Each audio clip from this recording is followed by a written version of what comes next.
नाजरीन खुश आमदीद। गुज़िश्ता किस्त में हमने ये जाना कि मौरूसी गुनाह से निजात सिर्फ यसू में मुमकिन है।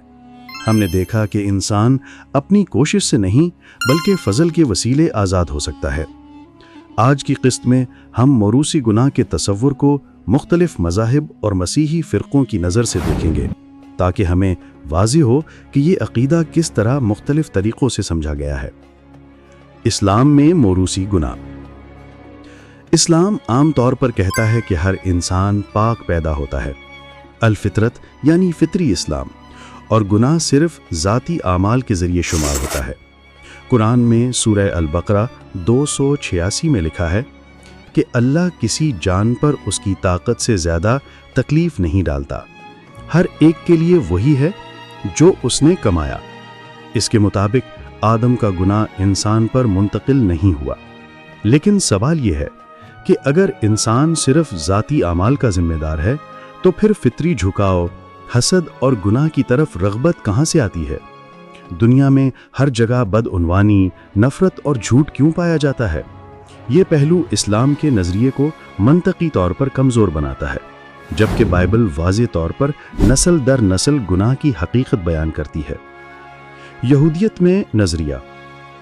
यहूदियत में भी मौरूसी गुनाह का तसव्वुर महदूद है। इंसान अपनी फितरत में गुनहगार नहीं पैदा होता, बल्कि कानून मूसा यानी टोराह के खिलाफ अमल करने से गुनाह आता है।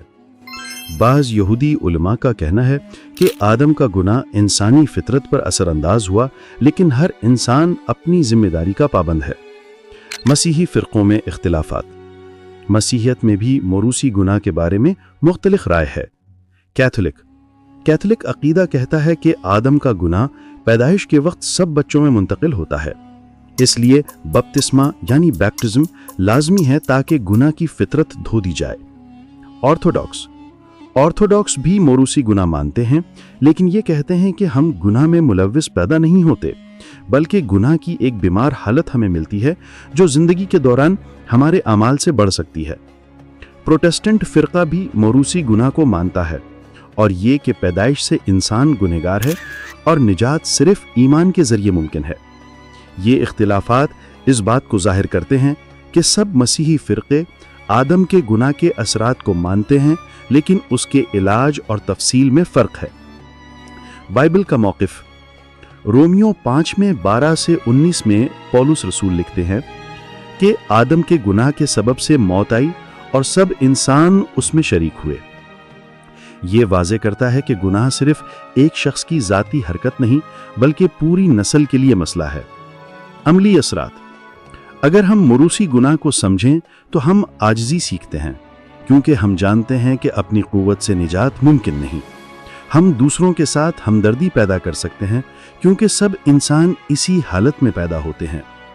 ये हमें फ़ज़ल और निजात की अहमियत समझाता है, ताकि हम अपनी उम्मीद सिर्फ खुदा पर रखें। आज हमने देखा कि मुख्तलिफ मज़ाहिब और फ़िरक़े इस अक़ीदे को मुख्तलिफ अंदाज से समझते हैं।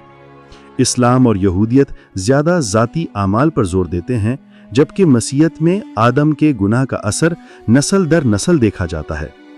ये तक़ाबली जायज़ा हमें ये समझाता है कि मौरूसी गुनाह का तसव्वुर हमारी रूहानी ज़रूरत और निजात की ज़रूरत को क्यों उजागर करता है।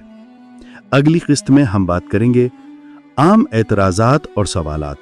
क्या मौरूसी गुनाह का अक़ीदा गैर मुनसिफ़ाना है? जहां हम नाज़रीन के आम सवालात और एतराज़ात का जवाब देंगे। तब तक के लिए खुदा हाफिज़।